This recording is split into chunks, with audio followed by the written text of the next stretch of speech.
established protocols.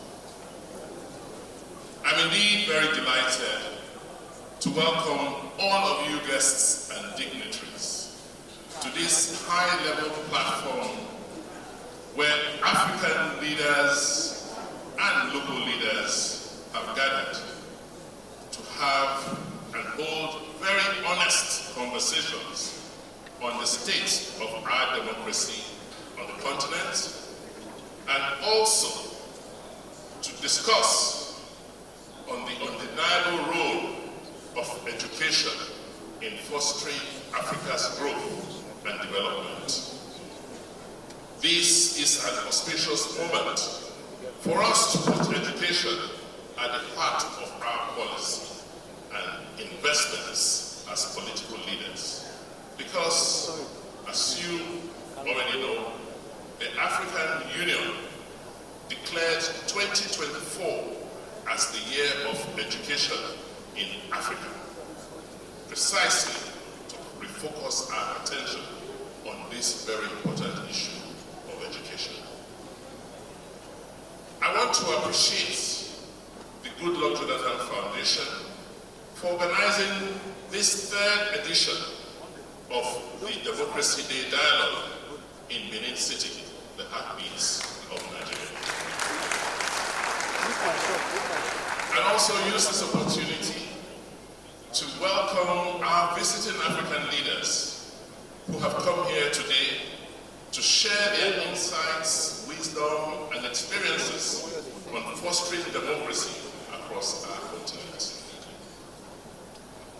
Sir, the leadership you showed at a critical moment in our nation, Nigeria, has ensured peaceful transition of our dear country. We celebrated Democracy Day yesterday, but for the action you took, we may not have had an opportunity to do so. And therefore you will find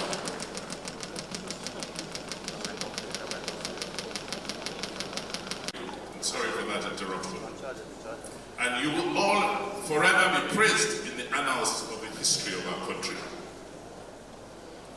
Truly, your actions demonstrated the vision of your foundation, which is to have peaceful, just, and progressive nations of Africa.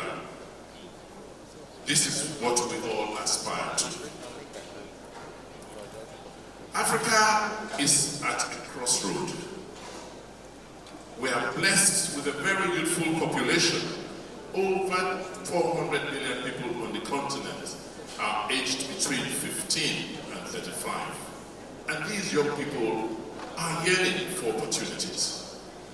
But the challenge has been how to harness the energies of our youthful population to engender sustainable development for our people. So the theme of this democracy dialogue by the Goodluck Foundation, which is functional education and effective political leadership as the panacea to Africa's growth and development, is very, very apt. Because it captures the essence of the task ahead and also places the burden of the responsibility rightly at the foot of all of us political leaders on the continent.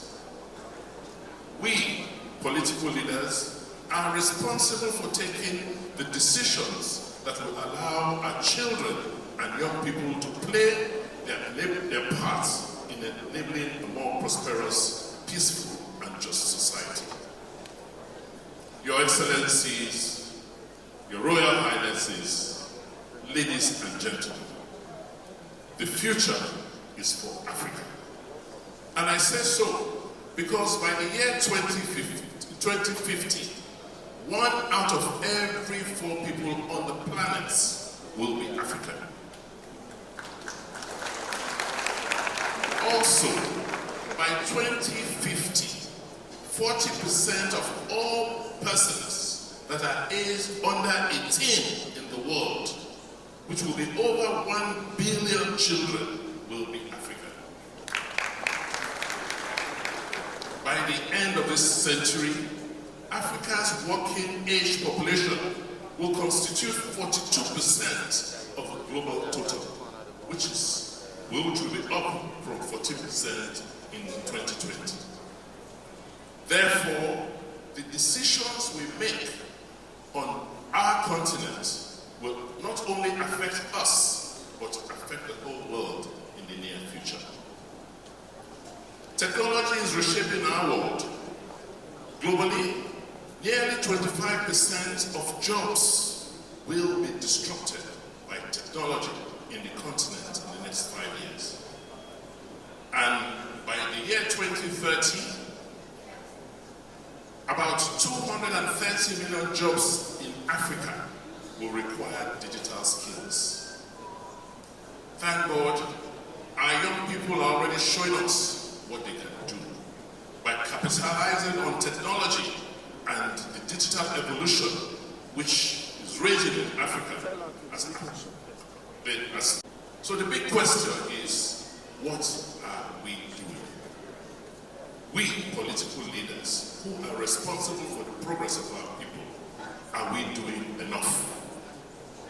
It is therefore apt that we discuss this topic here today in Edo State, which is the heartbeat of Nigeria, like I said, because we can say in Edo State that we have walked this talk. Because in the last 7.5 years, I won't be modest to say that no other subnational in our continent and in our country has paid as much attention to the state of public education as we have in Edo State. Upon assuming office in 2016, we were clear about our mandates and what must be done to address the rot in our educational sector in Nigeria. The burning platform for us was to hear those horrific tales of our young boys and girls who were illegally trafficked to Europe, who risked their lives crossing the Sahara Desert to just looking for the golden fleece in Europe. Listening to them and to our citizens in various communities in Edo, we were convinced that except we make sustained investment in basic education, we will not be able to reform our society. That was what led us to design and implement a very ambitious reform program in public education called Edo Basic Education Sector Transformation, popularly known as Edo Best. This has brought us to the attention of other states in Nigeria and other countries on the continent, some of whom have come to understudy what we have done.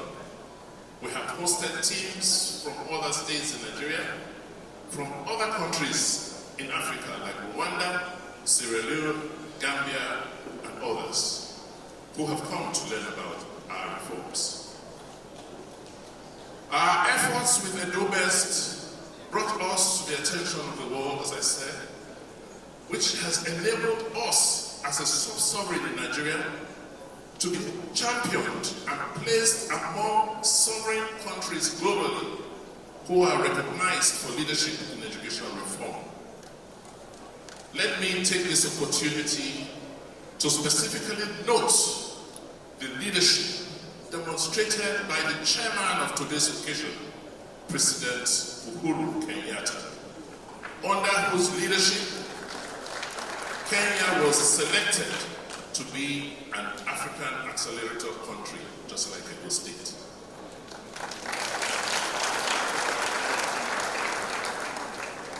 President Kenyatta placed education at the core of national development in advancing Kenya's Vision 2030, ensuring that over 20% of the government's budget and 5% of Kenya's GDP was allocated to education. Thank you, Mr. President. His leadership on education across the continent and globally was celebrated in many ways, including the fact that he played a critical role as a co-host of the Global Partnership for Education Replenishment Fund in 2021, which raised over $4 billion for low and medium income countries, including many countries in Africa, to help with their educational systems.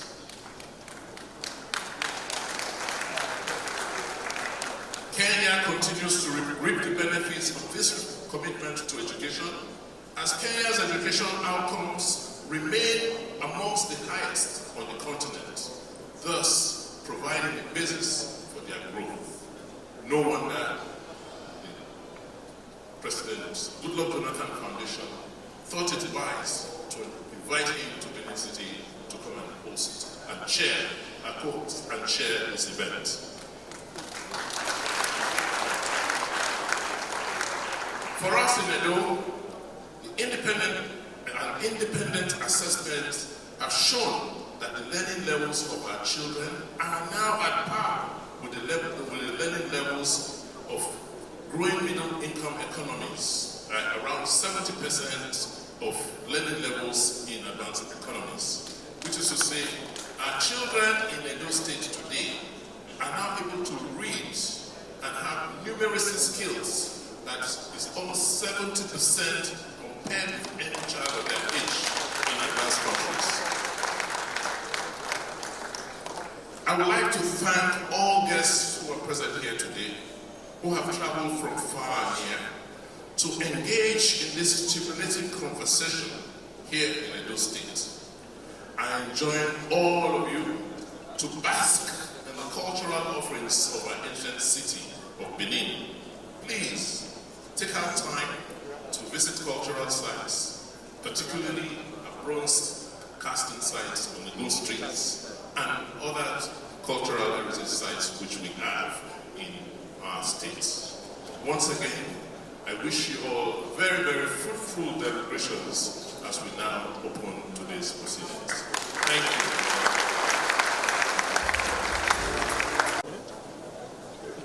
you. It is with great pleasure and a heart full of gratitude that I stand before you today at the 2024 Goodluck Jonathan Foundation Democracy Dialogue. I am deeply honored to be here as a special guest, and I extend my warmest thanks to the Foundation for inviting me to participate in this significant event.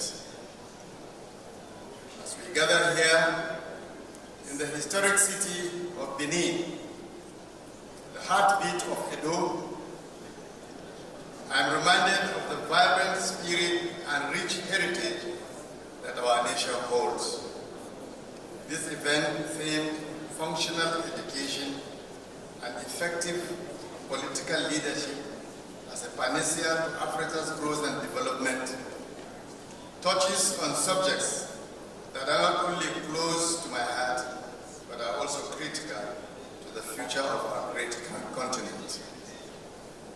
Education and leadership, two pillars upon which any thriving society must be built. When we speak of functional education, we envisage an education system that equips our youth with the skills, knowledge, and values needed to navigate the complexities of the modern world. We envisage classrooms where critical thinking is nurtured, creativity is encouraged, and where the seeds of leadership are sown early. It requires leaders who are not only knowledgeable, but are also compassionate and resilient. Leaders who can inspire and mobilize their communities towards common goal. And this is a leadership that we have learned from President Goodluck Jonathan.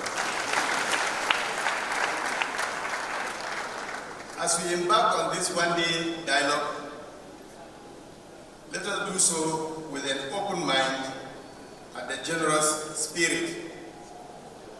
Let us celebrate our achievements, acknowledge our challenges, and most importantly, chart a path forward that ensures a brighter future for all Africans.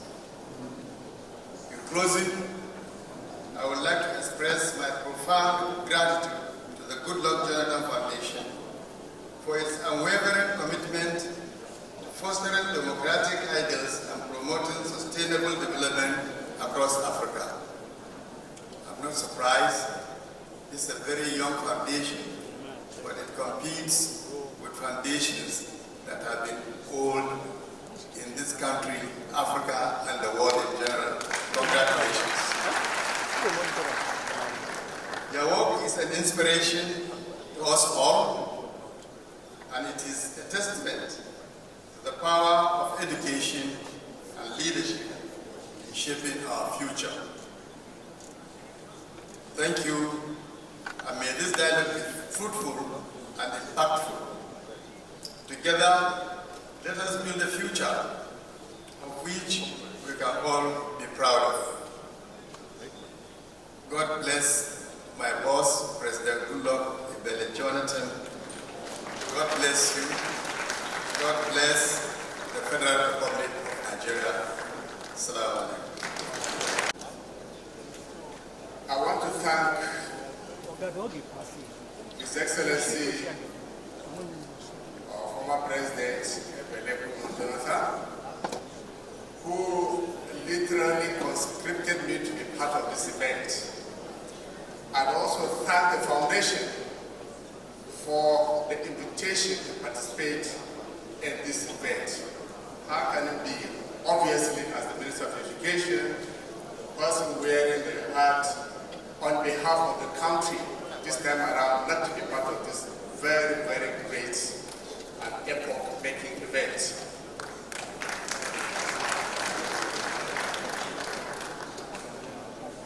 The nexus, the intersection between democracy, effective leadership, and education is inherent. It is large because how do we achieve the goals of democracy without a literate society? Elections can only hold meaningful elections.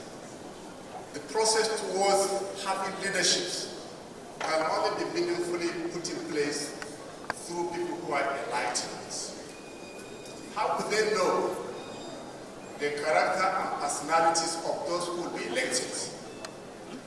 How will the electorate know the programs of the parties who are vying for leaderships in countries without knowing, without having literate and electorate who can understand issues? Furthermore, across countries, especially in Africa and the whole world, we have chapters on fundamental rights.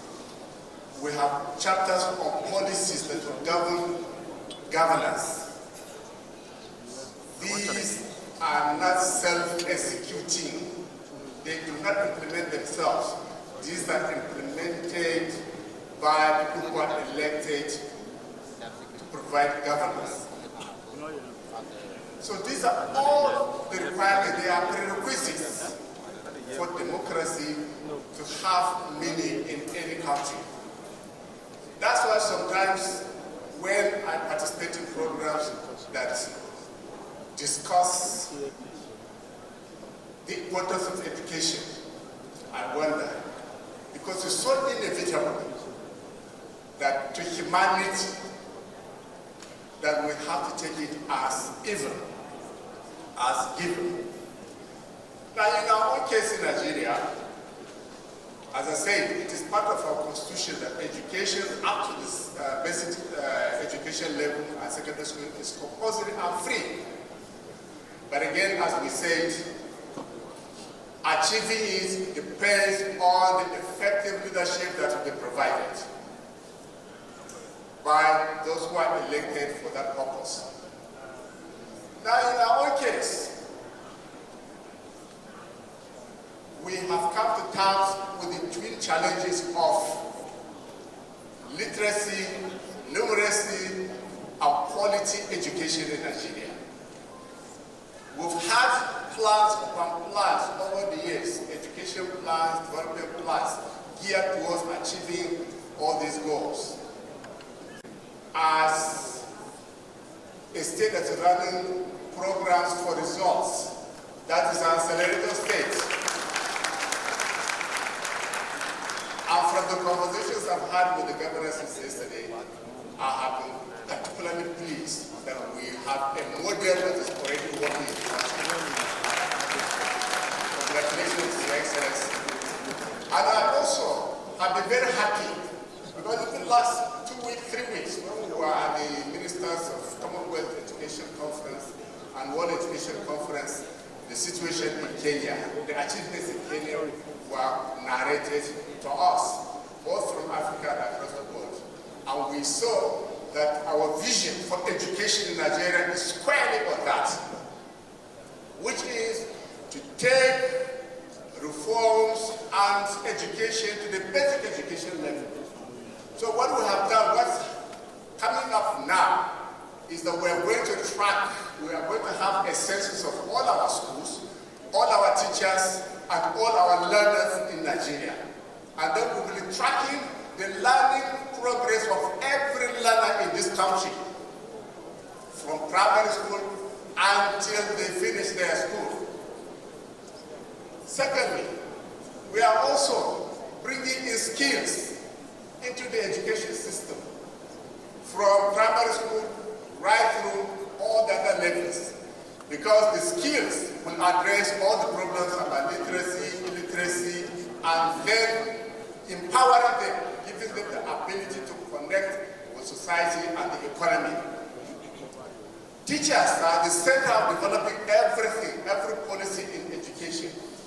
We are bringing in a wholesale provisions for teachers' support and development in Nigeria.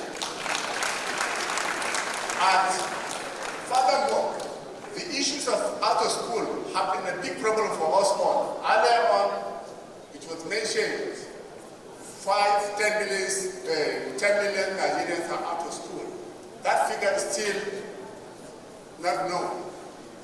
But it is our belief that by the time we focus on the which we are already doing, since in the last 2-3 months we've been able to enroll up to 2 million Nigerian children back to school. And it is our hope that in the next 4 years we'll be able to clear the 18 million plus children out of school in the country. And the out of school children are actually a pool. I only liken them to a pool. So for us to have a long-term solution to that problem, we have to close the tap which is feeding that pool. And that's why the skilling of the education system from primary school right through other levels is the fourth policy of the government, as I mentioned. So, Your Excellency, as I said at the beginning, education, it is inevitable for us as a country for our development that we have to confront the basic issues confronting this education, and this is what we have set out to do. Even if this foundation focuses on education alone, that is more than enough. That's more than enough a program to give it maximum value for the country. So once more, sir, we thank you very much for bringing back this issue to the front burner again at this very key and important forum. Thank you and God bless you. Good morning, Your Excellencies.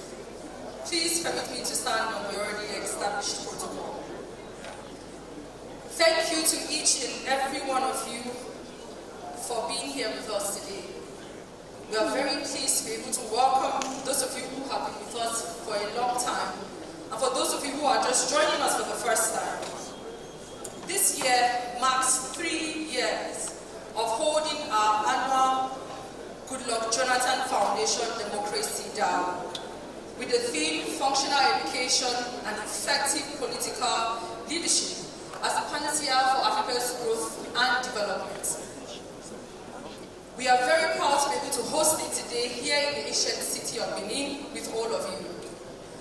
Before we get started, I would like to express my sincere appreciation to all of you who generously helped us to make this event come together to become a success. We couldn't have done it without you. Our special thanks to the Governor, His Excellency, Godwin Obaseki. Please a round of applause for him.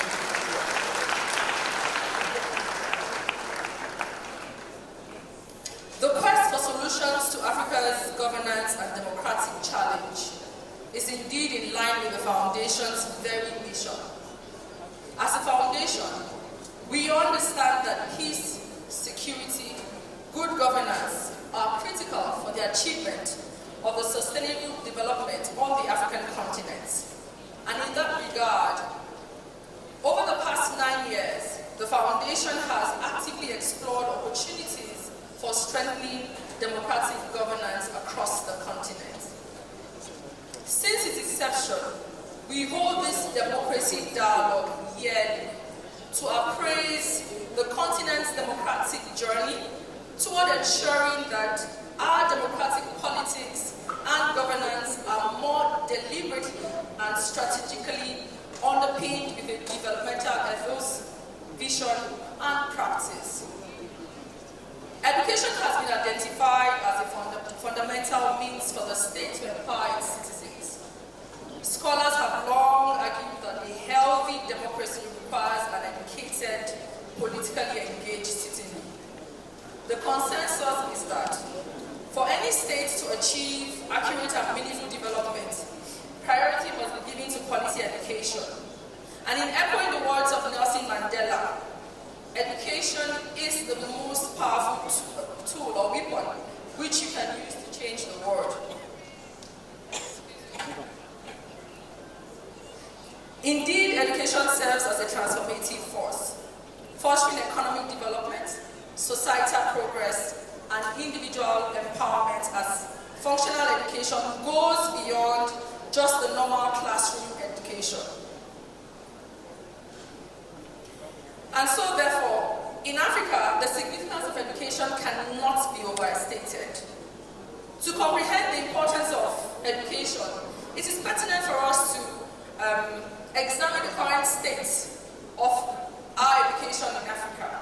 According to UNESCO, a report according to UNESCO in 2023, Sub-Saharan Africa has the highest out-of-school rate globally, with over 30 million primary school aged children lacking access to education. And that report was for 2023. So without urgent action, the situation will likely get worse, as the region faces a rising demand for education due to a still growing age population. Africa is a young continent. It's a continent that has more young people than old people. So it's an urgent call for us to take the case of education seriously. While there isn't any specific statistic, actually, that quantifies the exact number of African governments prioritizing functional education, many countries on the continent have recognized the importance of functional education in driving socio-economic development and have implemented various policies and initiatives to promote it. However, these efforts are abysmal or negligent at best. There is now, therefore, like I stated earlier, the urgent need to do more. Achieving functional education and effective political leadership are interconnected goals that require the commitment of everybody, concerted efforts from governments, from civil society, and of course the private sector. Functional education can empower citizens to actively participate in the political process, hold their leaders accountable, and contribute to the socio-economic development of their countries. Conversely, effective political leadership can create an enabling environment for education reform, investment in human capital, and the creation of opportunities for all citizens to thrive. There are challenges, we know, and these challenges, such as inadequate funding, infrastructure deficits, political instability, persistent abuse of power, corruption, and socioeconomic inequalities, and the failure to create an environment for the continuous evolution of succeeding generations of young African leaders with competence, integrity, vision, and commitment, and skills for peace building and social justice continue to hinder the realization of functional education and effective political leadership in Africa. Addressing these challenges requires sustained commitment, innovative policies, and collaboration among stakeholders to ensure that education systems in our countries are responsive to the needs of learners and that political leaders are accountable to the people they serve. If you take a look around the room today, you will see that we have various stakeholders seated and represented here today. So I am speaking to all of us here today. Your Excellencies, traditional rulers, ladies and gentlemen, the importance of education in our continent is undeniable. It is our potent tool for economic development. It is our tool for democratic advancement, societal progress, poverty alleviation, and individual empowerment. This event is to draw attention to the frailty that hinder the developmental realization of our great continent. As we aspire to be a more equitable and prosperous continent, investing in education in Africa must be a top priority.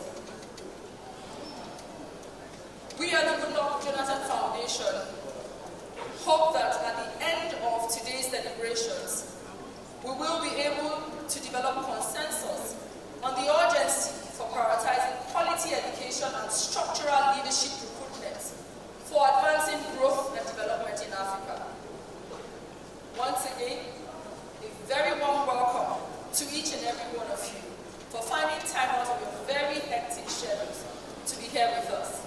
And thank you very much for listening. Thank you.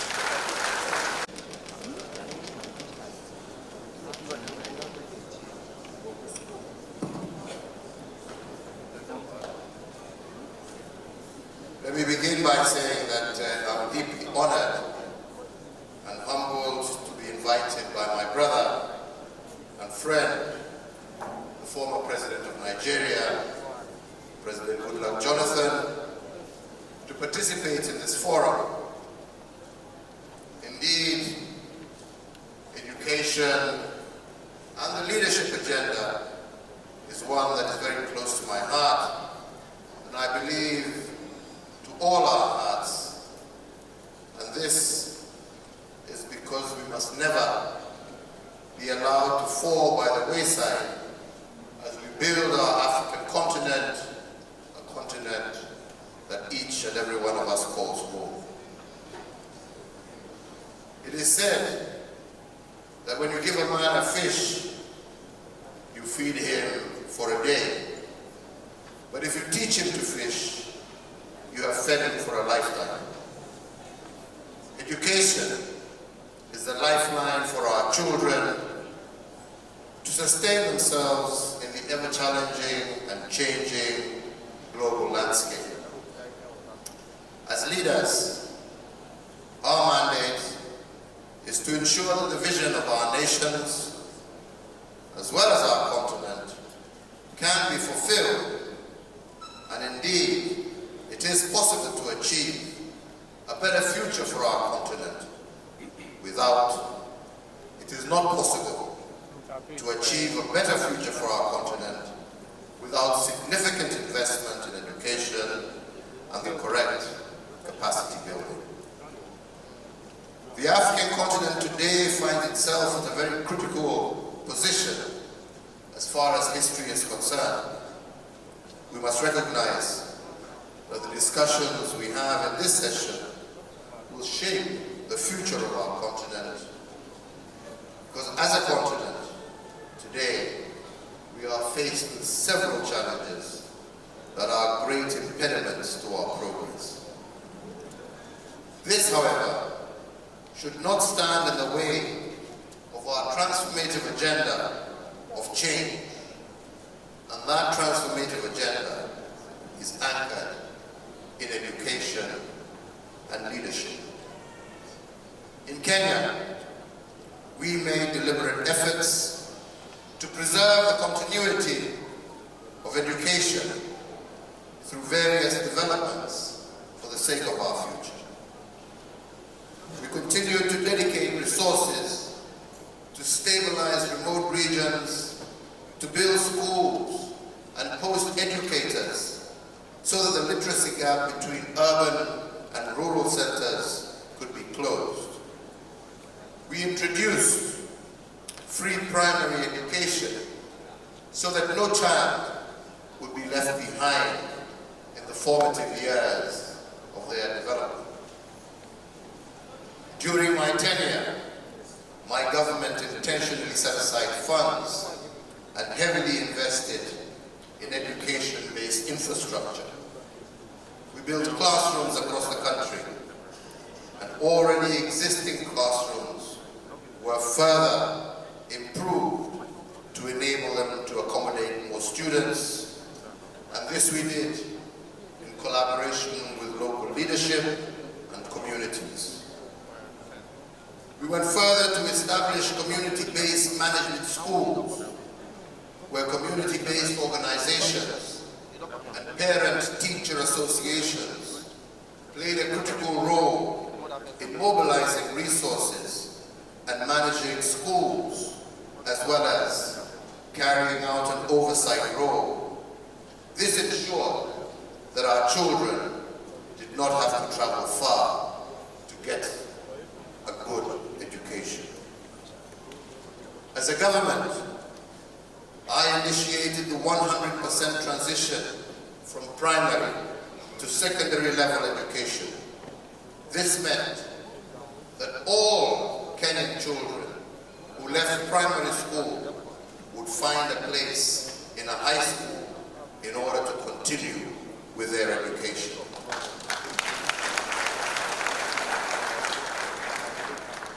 This program ensured that our children from across the country got equal exposure to learning opportunities regardless of their socio-economic background.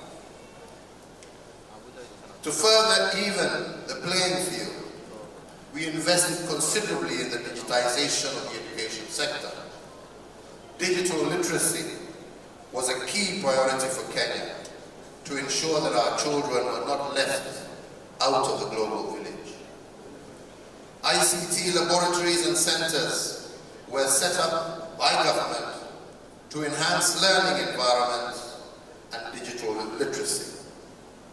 Our vision and goal was to ensure that every Kenyan child had the same opportunity, and we embarked on a program to give all children an equal fighting chance in the fast-paced and ever-evolving global village. Our two projects involved re-energizing and refocusing of the education curriculum and improving digital literacy. This also led out to a multi-pronged rollout of ensuring that every single primary school in our republic was connected to the electric grid, and where the grid was not, was powered through solar and other such technology.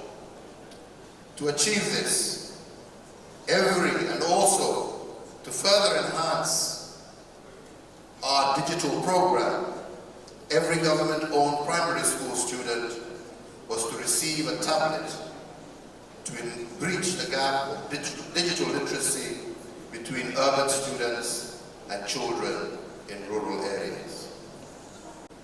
It is equally our duty to ensure that our young people become effective agents of positive change in their communities. We must therefore invest in education to ensure inclusivity, diversity, and equal opportunity for all our children. This will help foster a conducive environment for innovation and growth. As African leaders gathered here today, past, present, and from the applause I heard, possible future leaders, let us take up this task with the seriousness that it deserves. We need to do this in order to prepare our leaders of tomorrow. The deliberations that will be held here today must by all means provide a roadmap, develop strategies and policies that will set our continent on a winning trajectory. We need to understand that the example that we set will serve to teach our precious children who look up to us with expectation and anticipation. Rhetoric and empty promises and lack of tangible actions by we the leaders of today only serves to destroy our future. We must therefore lead by example, embodying values of honesty, humility, and servant leadership. We must work on eradicating corruption and the mismanagement of public resources, as they are the cancer that stifles progress and destroys public trust.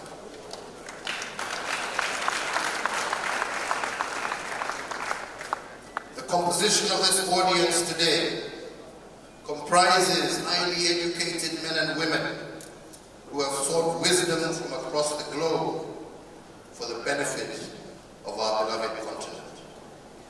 We are therefore charged with the responsibility to ensure that the youth in our respective communities and countries can also benefit from quality education right here in our mother continent, Africa. Let us acknowledge our challenges and find ways to do more and be more than just famous names. Let us aspire to be the great builders of Africa's future, and that can only be achieved if we invest in our education and we invest in our children, thereby investing in our future. Let us intentionally empower our young people, intentionally allow ourselves to be held accountable as we carry our duty to our people. Unity is our strength. Africa has a lot of potential, and we have the key to usher the continent into an era of prosperity, peace, and sustainable development. My hope is that the deliberations we begin today will be the step we need in our journey to build the Africa we dream of, an Africa that will secure its place in the global arena by empowering our youth through education, not just an education, but an education that will make them competitive, encourage them to be innovative, and to embrace creativity. To congratulate the governor of Edo State, His Excellency Goodluck Obaseki. I congratulate you for the enormous strides that you and your government have taken to further the education of the children of Edo State. Well done to you and your team. Congratulations once again. And may you keep this great work. May God bless you all. May God bless beautiful Edo. May God bless Nigeria. God bless Africa and her children. And I thank you all for your kind attention. Thank you very much. The great honor of presenting to you my father's goodwill message.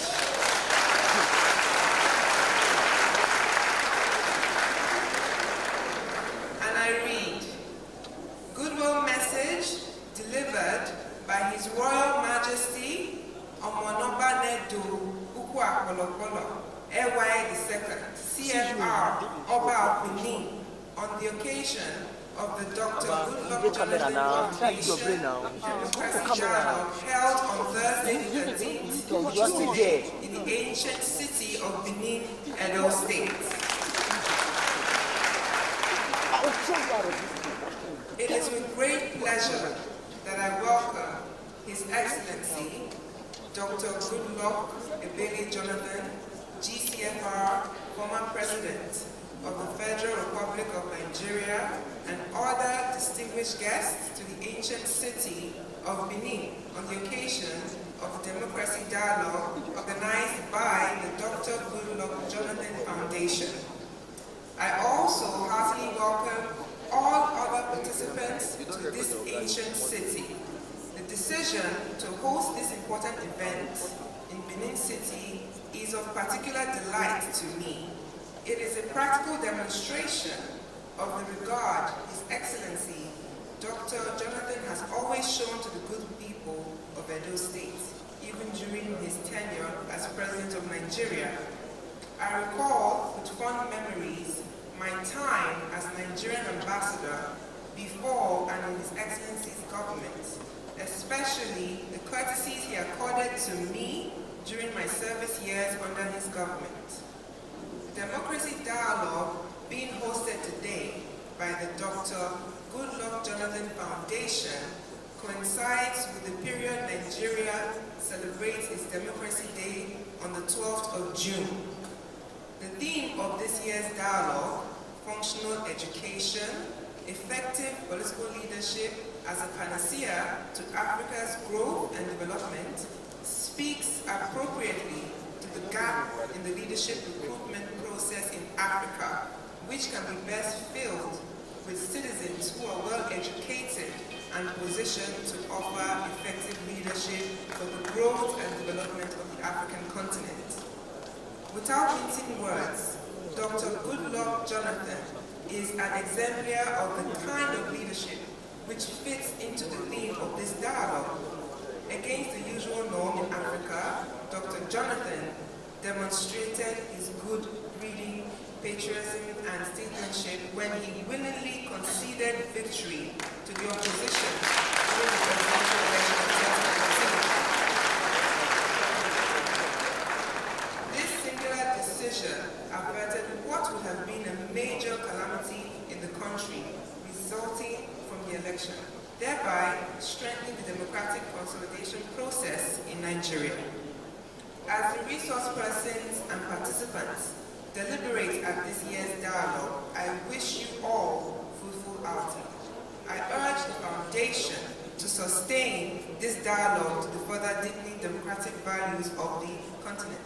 On my part, I believe that there is a point of convergence between democratic values, which this dialogue seeks to promote, and the values that the traditional institution promotes. Indeed, democracy and the traditional institution are expressions of the will of the people, which cannot be wished away or pitched against one another. Both serve different purposes in the lives of the people. Therefore, rather than being in conflict or competition with each other, the democratic institution and the traditional institution are mutually reinforcing as they reflect the core values of the people. This welcome everyone to this momentous occasion. I wish you all successful deliberations and journey mercies as you travel back. Thank you.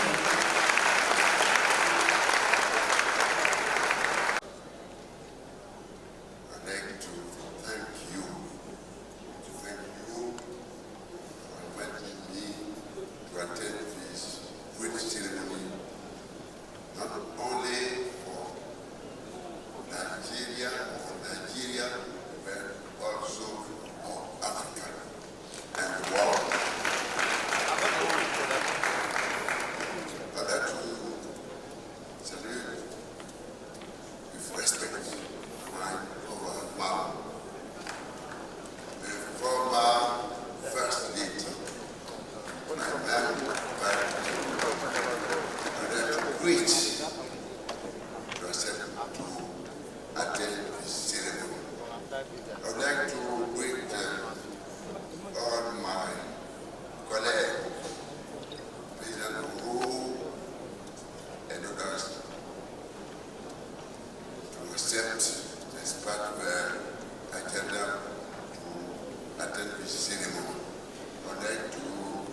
your soul and to thank warmly the governor of Benin, our friend, distinguished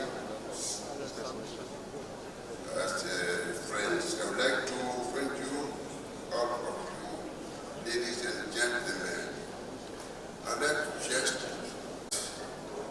Ebele is my best friend in the world.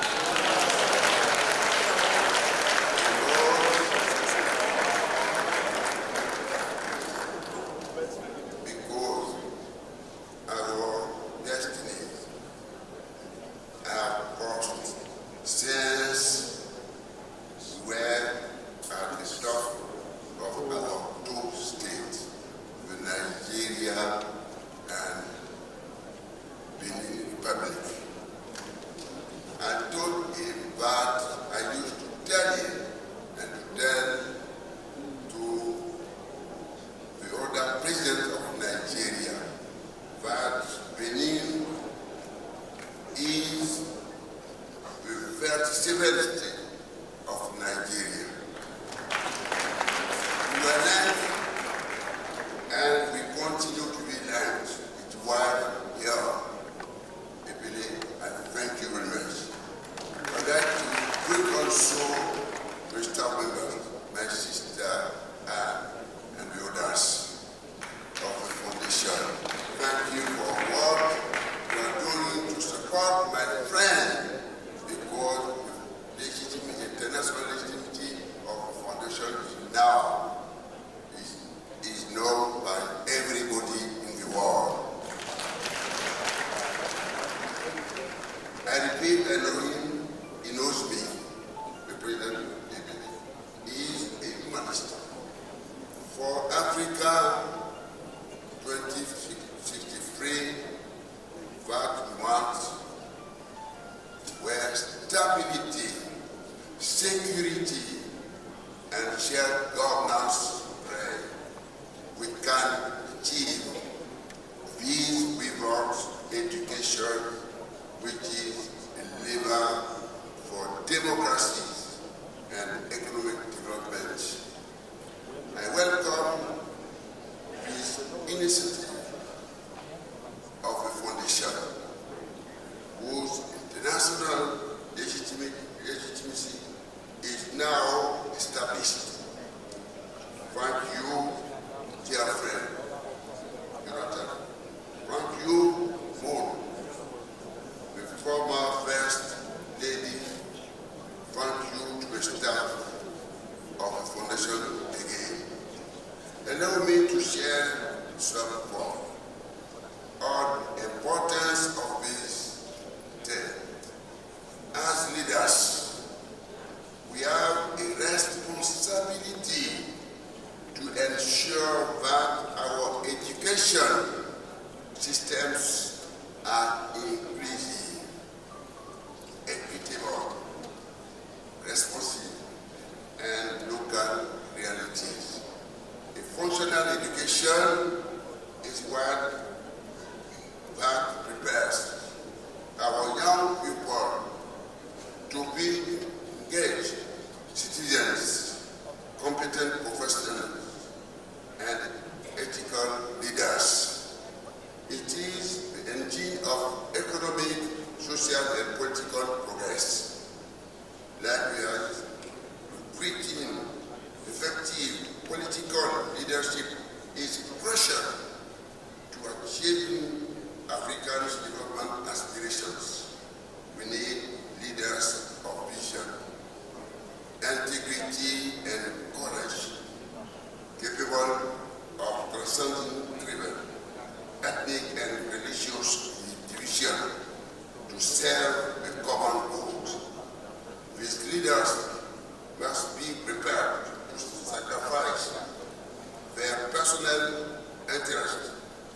that may God Almighty continue to keep you for this country. For that simple reason. Your Excellency, as President, you sacrificed a lot. Nobody has contributed again in this republic that I know to what it did in education. Because we know, like the minister said, education remains the most important fundamental for development. It is shown that the more educated a country is, the more developed. And we know that is what is keeping Nigeria today from developing. You cannot develop when Nigeria today, ranking in human capital, is 163 out of 174. We're going nowhere. You cannot develop when the HDI, which is driven by education, again, we are very low. I'm looking at Kenya when the president was talking, they're medium. They started with low. It was Ghana, everybody, they've all gone to medium, with men low. So we need to deal with the issue of education. The crisis we are facing in Nigeria today, especially in the north, are people we abandoned uneducated yesterday and think we can leave them in poverty. We have to invest in education and pull poor people out of poverty. If all of us have to sleep with our eyes closed, unless we put the poor out of poverty by educating them and giving them everybody with their weight. You did that. That is why you said university in all the states of Nigeria. Thank you for that. And I hope that what minister said here, which is measurable, can be measured and can be achieved. The time of talking is over. Now it's time for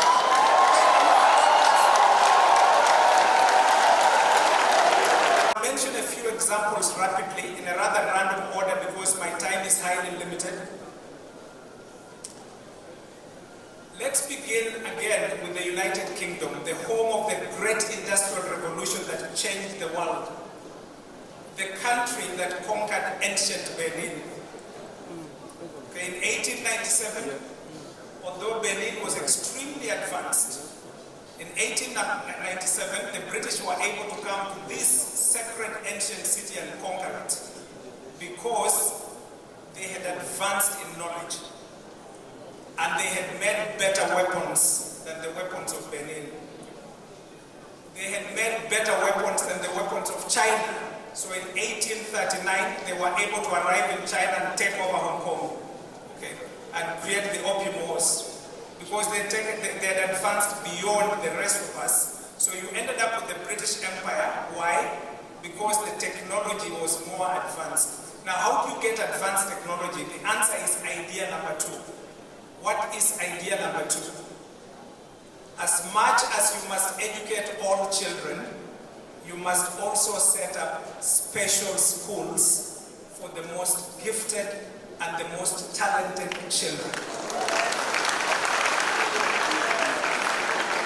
So we must begin by agreeing that every child, 100%, must be provided education.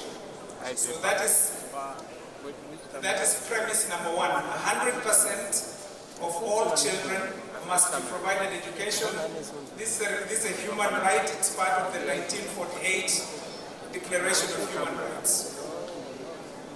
On top of that idea of presenting education to everyone, there is another idea. This second idea has been followed on all of the 6 settled human continents except one. There is only one continent where the second idea has not been followed. Let me go back to the first idea. Idea number 1, you must educate all children. We all agree. Everybody does that. All the 6 settled continents do it.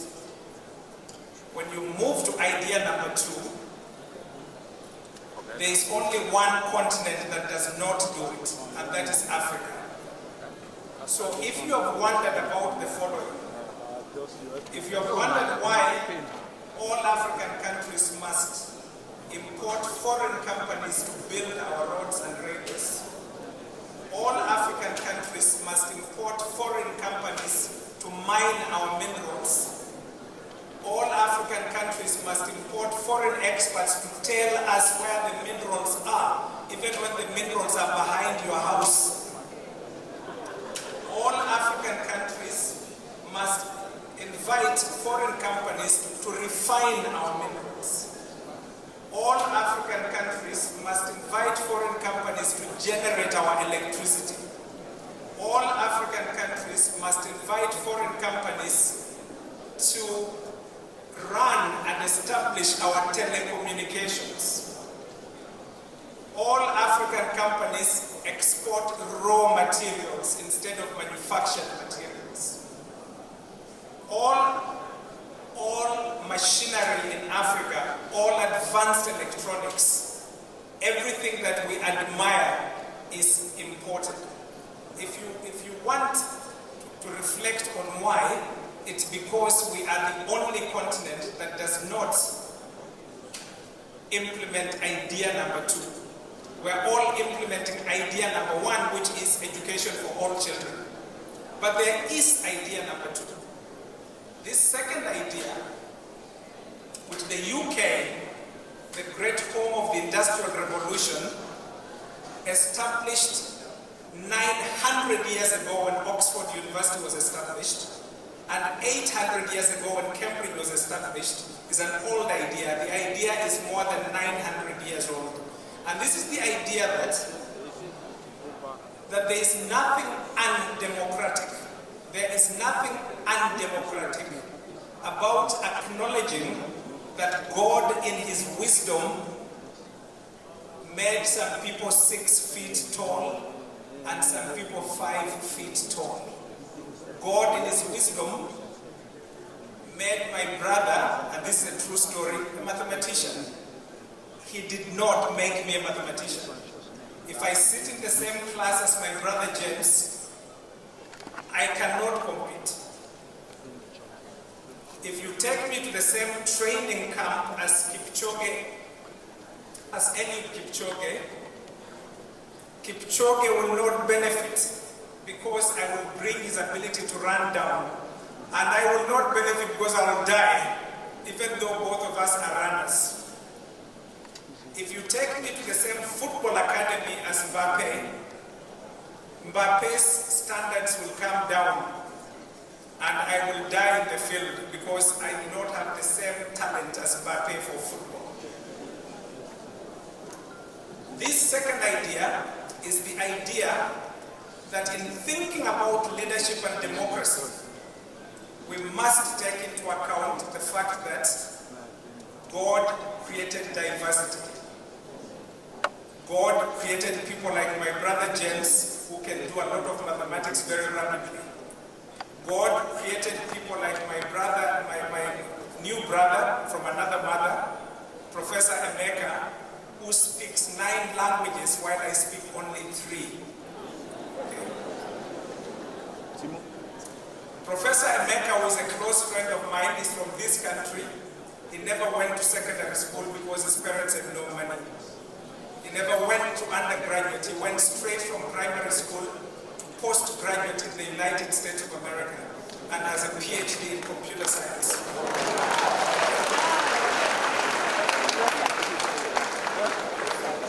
So, let me now say to you, ladies and gentlemen, what idea number 2 is. Idea number 2 is that if Africa is to make any progress at all, it must do what other countries do, not what other countries tell us. Let us not do what they tell us. Let us do what they do. What other countries have done is to set up schools for people like Victor, people like Professor Emeka, people like my brother, the mathematician, and many of us know people like that. That is why, if you take the next example, and I'm doing this somewhat randomly, let me just jump forward because this speech has been rearranged because of time. I'm going to jump forward to an interesting illustration of what happens when certain decisions are made. Now, ladies and gentlemen, listen to this story. There's a country that was as poor as Nigeria in 1947. That country is called India. India is no longer as poor as Nigeria. Nigeria goes to India for technology. Kenya goes to India for technology. America goes to India for technology. Now listen to this list. Just listen, ladies and gentlemen. The CEO of Microsoft, which is one of the largest companies in the world, the CEO of the American company Microsoft is Mr. Satya Nadella. He was born and educated in India. The CEO of Google, and we're all Googling all the time, is Mr. Sundar Pichai. He was born and educated in India. The CEO of IBM is Mr. Arvind Krishna. He was born and educated in India. The CEO of Adobe, the graphics giant, is Mr. Shantanu Narayan. He was born and educated in India. The CEO of Starbucks was born and educated in India. Is Mr. Laxman Narasimhan. The dean of the world's most prestigious business school, which influences the whole world, which tells us it's responsible for all the good things and all the bad things. That's Harvard University. The dean of the business school of Harvard University is Professor Sirikant Dattara, born and educated in India. How is this possible? This is possible because in 1945, before the formation of the new Republic of India, which became independent in 1947, Nehru sat down with his team and said, we are poor. How can we become rich? And the answer was, yes, we shall educate all Indians, but we shall form 4 schools to educate the genetic accidents. Those people who read 1 book a day while the rest of us read 1 book a month.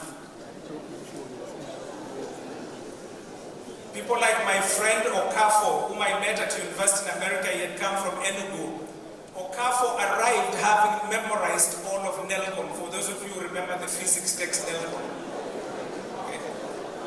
Okafo did not need to go to class. He only needed to take his exams.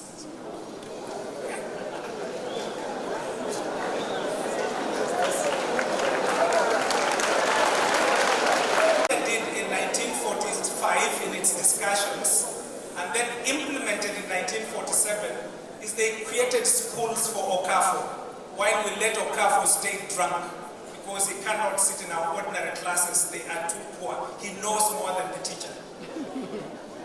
That is idea number 2. If this continent is to rise at all, every kingdom, every county, every town, every city, every local government area must have at least 1 secondary school, 1 for the genetic accidents, for the people who can make rockets. These people exist in your village. They are walking barefoot and they will become alcoholics. Usually call them witch doctors because they see what we cannot see. True story. In December, I was at home in Amagoro, Busia County, Kenya. I met a boy, his name is Sheraton, carrying jerrycans of water, and schools had opened. I said to him, what's the problem? Why are you not in school? He had trouble speaking, because his brain does not do ordinary language, it does mathematics. So I asked him, did you go to grade 8? He said yes. how many points did you get? The points he gave me were so high, I told him, go get the report, I don't believe this. He brings the report to me. I look at his scores, they were so high, I decided to put him in my car and ask him a few questions. So I asked him, true story, I said, tell me, Shelton, what is 0 divided by 9? He answered correctly. He said it is 0. Then I said, but Shelton, what is 9 divided by 0? He looked at me and kept quiet and he said, Professor, it's not possible. And I asked him why. He explained to me, Shelton on this one already discovered the concept of infinity, walking barefoot in the village.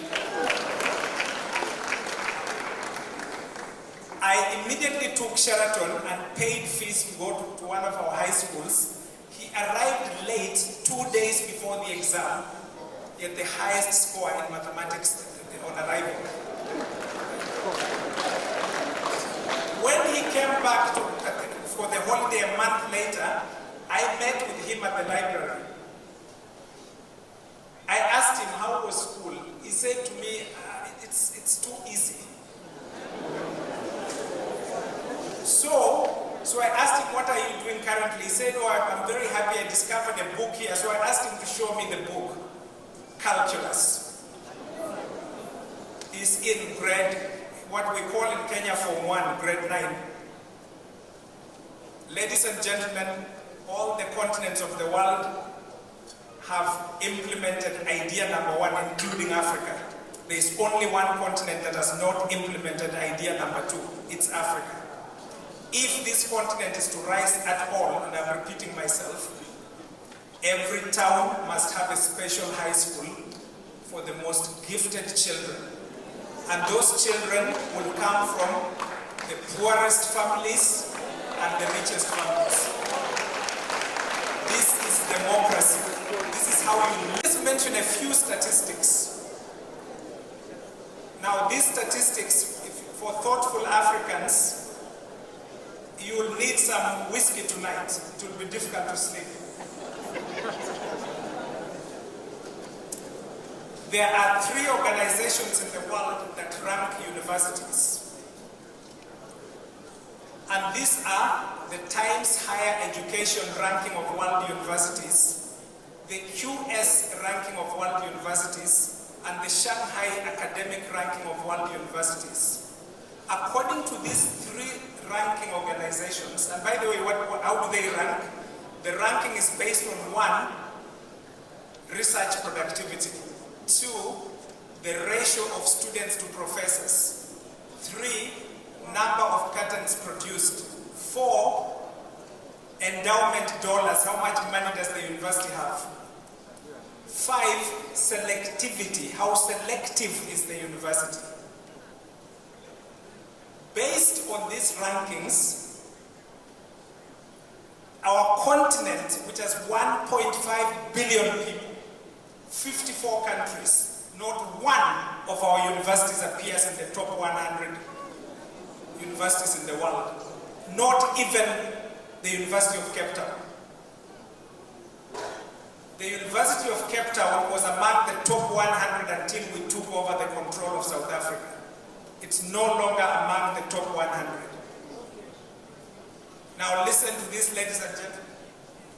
Singapore, which has a population of 5 million, has 2 universities among the top 100. South Korea, which was poorer than Ghana in 1960,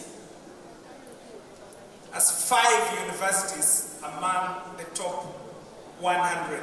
If you're wondering why South Korea could summon African presidents to their headquarters. South Korea, population 52 million, 5 universities among the top 100.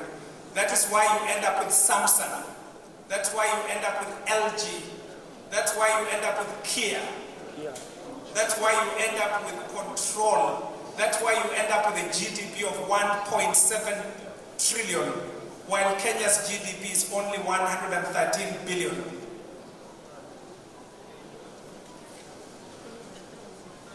Let me mention a few more of these statistics, and please feel free to stop me.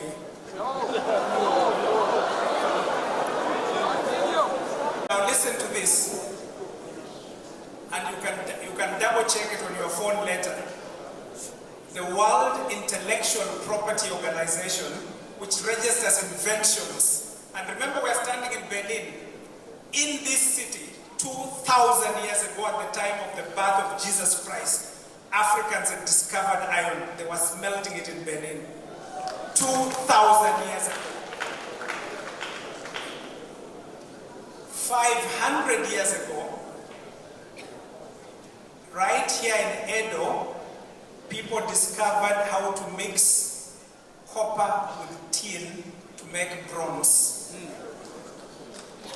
That is 500 years ago.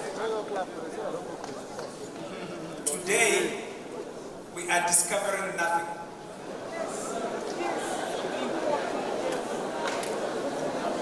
Now, for those of you who have read the book A Bend in the River by V.S. Naipaul, this is what V.S. Naipaul, this is how it opens, and it's about Africa. Those men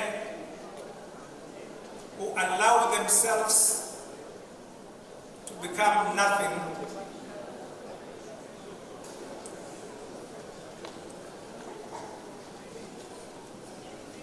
let me see if I can actually read you the quote directly, because it actually captures a lot of what has happened. And I'll come back to this very quickly.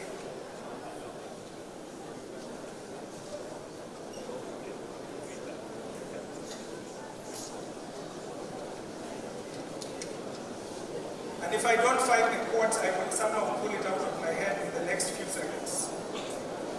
Okay, I found it, okay? This is Naipaul in A Bend in the River. The world is what it is. Those men who are nothing or allow themselves to become nothing have no place in it. If we don't take idea number 2 seriously, your great-grandchildren will become nothing. We shall be recolonized and re-enslaved.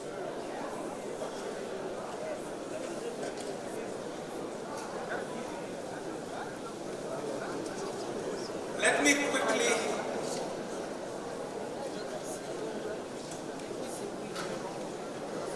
take you back to Wike.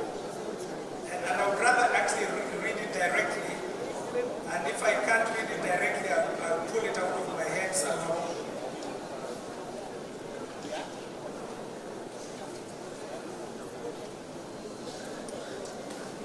Okay, now listen to this, ladies and gentlemen. Discoveries. When you discover anything in your universities or in your research clusters, you have to register a patent. Israel, the country of Israel, which has a population of 9 million, which is half of the population of Lagos, 9 million. Now remember, they give aid to Kenya and to Zambia and to Nigeria and to South Africa. How many are they? 9 million. Israel in 2022, according to the World Intellectual Property Organization, registered 17,327 discoveries, patents. 17,327.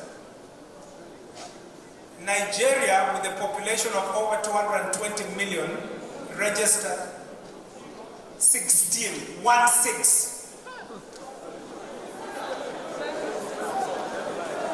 Ghana registered 11. Zambia 14. Egypt 866. All the 54 countries of Africa, with a population of over 1.5 billion, registered less discoveries than Israel.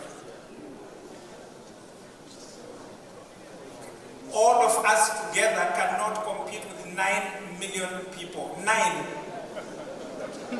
Reason, idea number 2.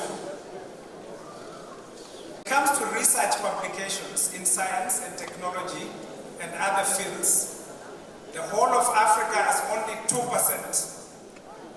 And 90% of the 2% come from one country. Can you guess which one? South Africa. Because that's the only country that has a university among the top 200. And it's the only country that has universities that appear among the top 300. At the very top, you have UCT and you have FITS.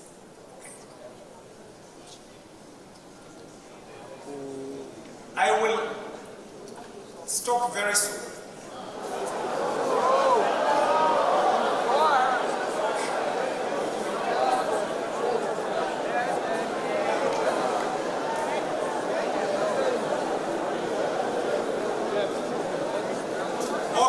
So I'll mention a few more stories. With apologies for people who have to go to the airport.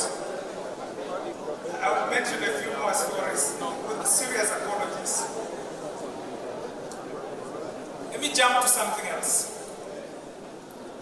Talking about leadership.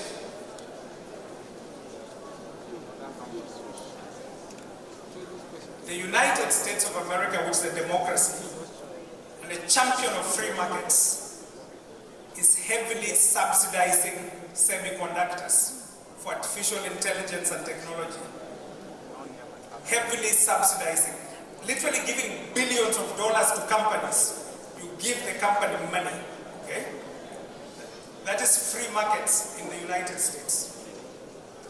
Lots of money going into agriculture, semiconductors, automobiles, electric automobiles. That's the US. China, where we import almost everything, is heavily subsidizing industry, openly, billions of dollars into batteries and EVs. Every continent is heavily supporting their industries except one continent. Can you guess which one?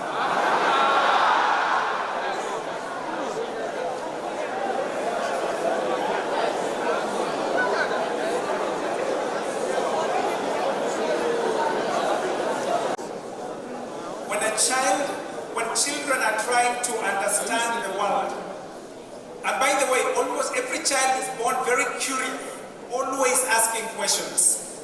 Okay. In other words, almost every child is actually a genius, almost. Okay. Now, look at something so complicated like human language.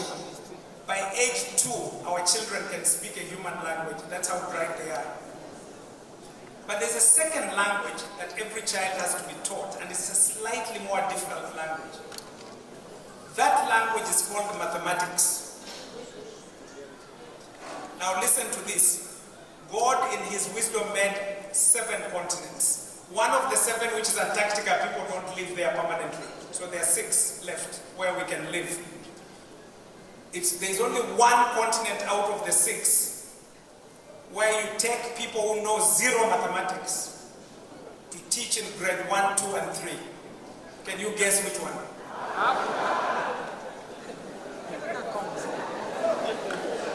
One continent. My daughter goes to an expensive private school in Nairobi. Listen to this story.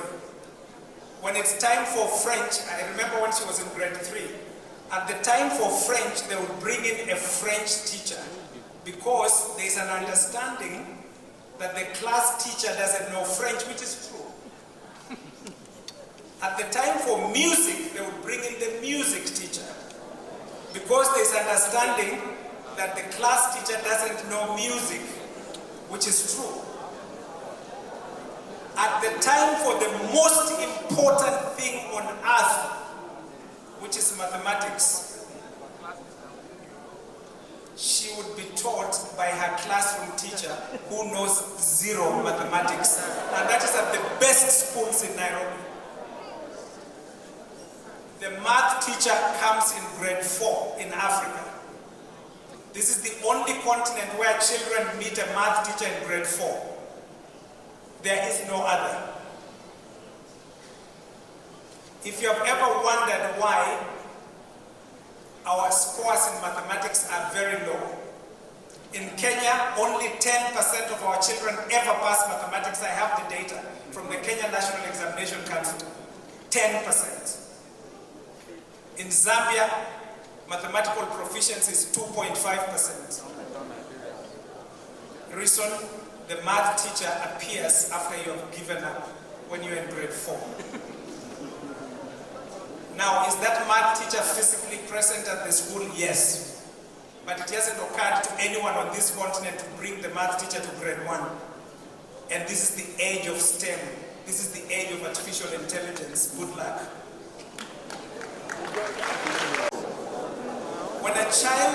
When children are trying to understand the world, and by the way, almost every child is born very curious, always asking questions. Okay. In other words, almost every child is actually a genius, almost. Now,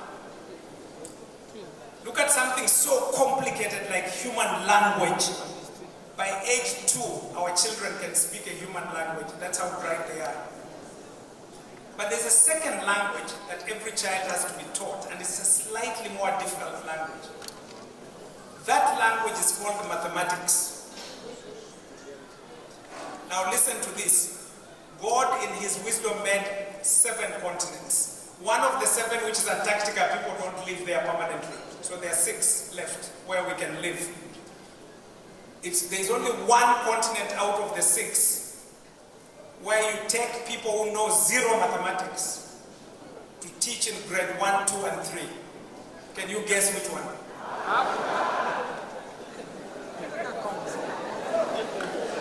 One continent. My daughter goes to an expensive private school in Nairobi. Listen to this story. When it's time for French, I remember when she was in grade 3, at the time for French, they would bring in a French teacher because there's an understanding that the class teacher doesn't know French, which is true. At the time for music, they would bring in the music teacher because there's understanding that the class teacher doesn't know music, which is true. At the time for the most important thing on earth, which is mathematics, she would be taught by her classroom teacher who knows 0 mathematics. And that is at the best schools in Nairobi. The math teacher comes in grade 4 in Africa. This is the only continent where children meet a math teacher in grade 4. There is no other. If you have ever wondered why our scores in mathematics are very low, in Kenya, only 10% of our children ever pass mathematics. I have the data from the Kenya National Examination Council. 10%. In Zambia, mathematical proficiency is 2.5%. Reason, the math teacher appears after you have given up when you're in grade 4. Now, is that math teacher physically present at the school? Yes. But it hasn't occurred to anyone on this continent to bring the math teacher to grade 1. And this is the age of STEM. This is the age of artificial intelligence. Good luck. Oh, arise, sons and daughters of the land. Every hour of every day is the appointed time for greatness. Like person when we watch for rights, your time to be great is always right at hand. Arise, sons and daughters of the soil. You have planted your feet in the firmest of roots. It is time to spring forth and let your greatness be so evident in your fruits. Arise, for the founding fathers have labored. Fathers when no see shawarma to chop. but they put the sauce in this age when they wrapped the fabrics of our history with standards never to be dropped. So tell everybody so they know that if they ever wanted to go treasure hunting, they should look at the hearts of the Edos because they are made of gold. You see, this one no be tales by moonlight, but look up to the moon at night and see that you are a shining light and a story that deserves to be told. So arise, it is time to take it up a notch. Just like the eben in the hand of the great Oba, it is time to seize the moment, for it belongs to you. Just like the streets of Eridiawa and Aduawa, our treasures are found in all nations. Our greatness is second to none. Fully loaded and always ready to take our shots, we are making mockery of guns. To all who hail from this great land, to all the young and even the old, it is time to turn the caps lock on. Alas, it is time to stand up bold. It is time to stand together like our ancestors did when they fought those battles so that we may never entertain destruction. It is time to find common ground despite our diversity and unite like saying at the center of 5 Junction. It is time for us to unite. Unite like say we be water and gari so that we fit continue to the rise. Make we sit down together, make better pepper soup with all the pepper they don't try to put for inside our eyes. You see, the future feels strong like Momo or rough like Shaki, or if you join anyhow like roundabouts. But we not go ever chicken out because we dey always meet up to expectation. You see, the future is bright, but the light is somewhere inside of your heart. So it is time to wake up from your hibernation. Oh, arise, sons and daughters of the soil. It is time to teach your sons and your daughters that they are of the soil. Teach them that before the age of the internet, there was a web made out of love that held their ancestors together. Tell them that before the age of following each other on social media, goodness and mercy followed them because of the way they followed up with one another. Teach them that the ones that came before them fought for them with their blood and it can never be in vain. Teach them that the future is a heavy responsibility, but discipline could pass as a grain. Teach your children so they might teach their children to come. That greatness is close to their reach if they open their eyes to see. Teach them that they come from the great and mighty Edo State, the land that others dream to be. Thank you very much. Ladies and gentlemen, to the protocol. And some people have been here since 9 o'clock. For this program to start at 10. And now it's almost getting to 4:30. And the hall is still full up. So we need to go. And I have to apologize to some people who have made some statement during the Deputy Governor of the State. I have to cut it short. First, let me thank the Governor of Edo State for accepting to host us in Benin City. He attended last year's dialogue in Yenagua, and when he listened to the discussion, he said that Edo State should also host you, and it made it possible for us to gather here. Came in, the governor, the wife, and the government, including the traditional leadership, headed by the Oba of Benin. They received us warmly and taking good care of us. So let me sincerely thank you for making this happen. And for this will coincide with the State Education Week. And the Commissioner for Education represented the state very well. Thank you so much. My good friends, President Keynote and Yai, I have to thank you on behalf of the Governmental Foundation and on behalf of Edo State for accepting to come and grace this occasion. share your wealth of experience on the subject that we discussed. Thank you so much.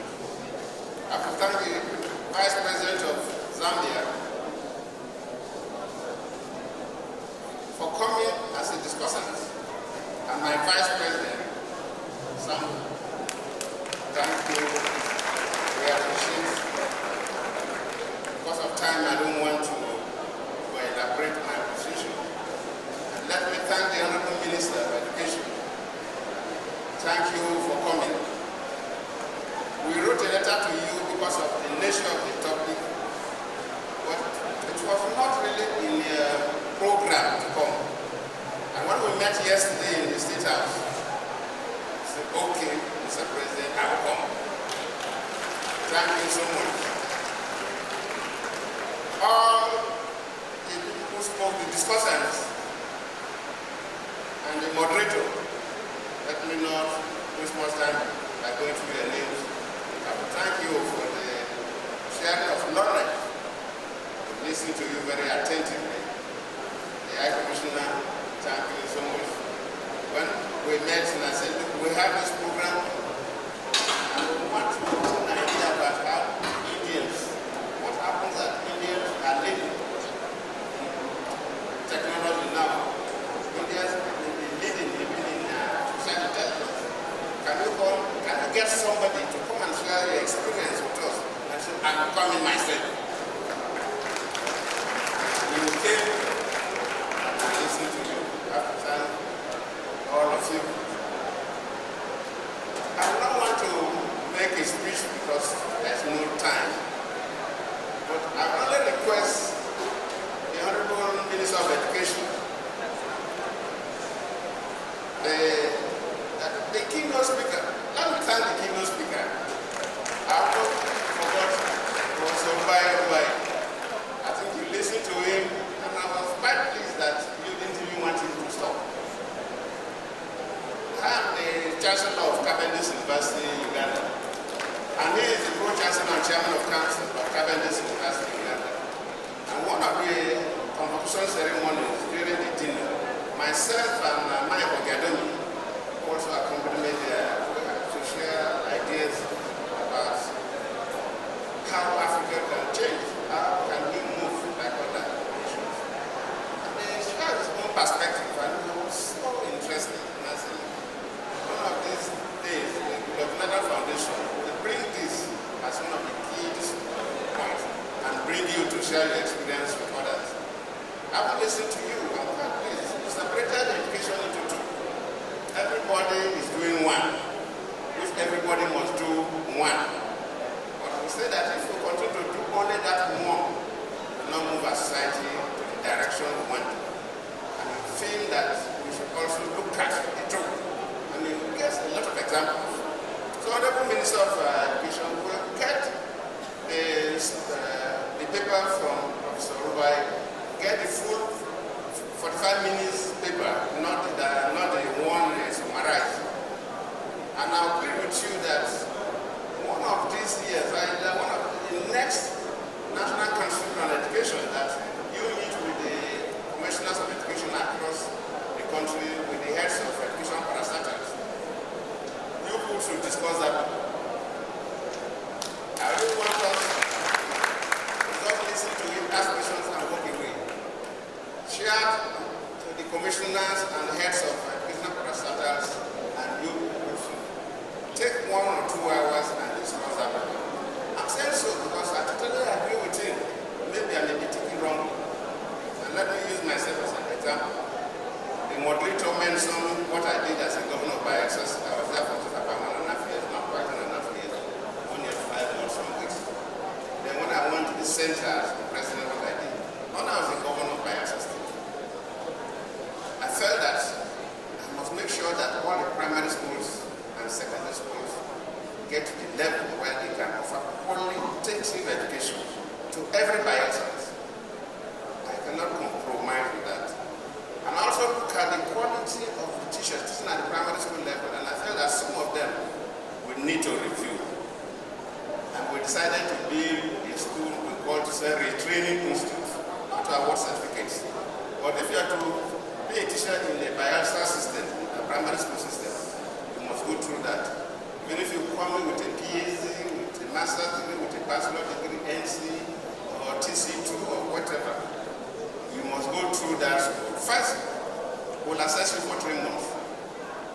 pass, then you can go. If you fail, you go for one full year.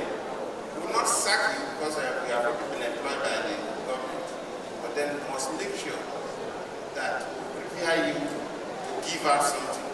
You cannot give out what you don't have. Just like Prof. said that somebody who doesn't know mathematics, so teach mathematics at the primary school level, you must know what you are teaching. And I also said that we have to, that issue of gifted and talented children that the master of ceremony mentioned. Even in Nigeria, most of you remember, Pastor, you remember, there used to be gifted children's schools, talented children's schools. Somehow along the line, either for politics or probably the way we manage, all those systems collapse. In the northern part of Nigeria, science schools are very common. Science schools are supposed to be specialized schools for the brainy people, for those who can get at least 90% in mathematics and above. But I don't know the condition for admission. So it's not new to Nigeria. So I also said I was going to start a similar thing in Bayelsa State. I remember I said that people will oppose me. Why do you want to spend so much money to build two schools when we have so many children? So first I gathered our leaders, invited our leaders, luckily Bayelsa State is not as big as I do. So all the key leaders, professors, doctors, and so on. When I introduced this idea, of course that issue came up. And I remember some of those who raised those issues are professors and with doctorate degrees. All the children are equal. So why not do something uniform across the states? And I said, no. We will make sure all our secondary schools get to the standard where the children will have very qualitative learning. But see, if you want to set up a football team in a school, that doesn't need to take a secondary school. If you wait to train everybody to play the match, then you can never set up a football team. So you get the best 11, what we call the first 11, and the second 11, and others. So while we are trying to make sure that we get where we want to go in terms of all our schools, we must get these schools so that we'll be able to tap the best brains in the states, or those who are talented in sports, and incubate them. So that before, so my plan was that if we do this for 20 years, Nigerians will think that Bayelsans are so many, because anything you talk about, you see a Bayelsan there. Of course, I started the schools, but I left. I was drafted to go and contest as a vice president. But the governor that took over, he did his own best. Not saying he knew well, but that was my own idea. It was not his own idea. So that program collapsed. And the lady mentioned about 100 students, yes. I said that while we are building the school, because instead of building the school, my commissioner for special project architect, I believe it's here, we're building the schools. In fact, when we left, one of them in Sabama was used for teacher training college, and the federal government university took over one. I said that while we are building the schools, it may take us about 2 years to provide infrastructure, the teaching days, workshops, library, and so on. Within this period, let us start by going around the primary schools in the villages to pick the best and send them to the best secondary schools in Nigeria. And we did that. That's what we made reference to. Most of them went abroad for their because they are very bright. They are not bad. US, they can tap your brains and take. When I got to the center, I said, what do I do in terms of education? In Nigeria, we have a nuclear program. We have a satellite program. But these programs are not moving the way they're supposed to move. They attempted developing missiles, but they couldn't go anywhere. And I felt that we must train the men and women who can come and drive nuclear programs, space programs. And that led to that specialized scholarship, we got presidential scholarship for innovation and development. And Professor Julius NUC Executive Secretary. And why he said that, the first said nobody from Bayelsa State, nobody from Kaduna, nobody from Bengal, was that the entry was that first and foremost, you must make a first class in any university. There was no entrance given that you must pass the second class. No, first, you must get a first class, not second class upper, in the STEM areas. So, those who got first class in these areas were now examined properly. And from there, picked the number, and we said that we had to send them to the 5 best universities in the world.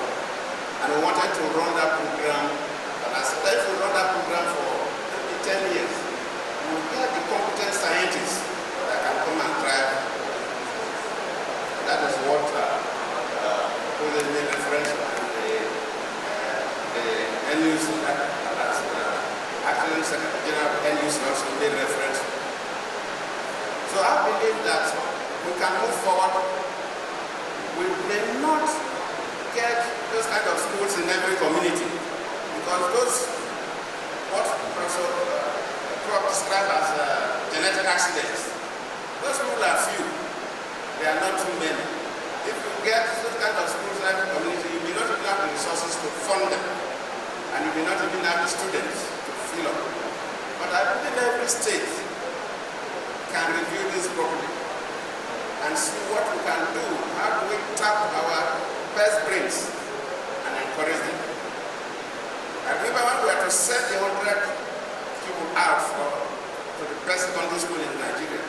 Of course, Bayelsa State was a new school. No private school in Bayelsa State that meet up the criteria. Even in River State then, it is well developed.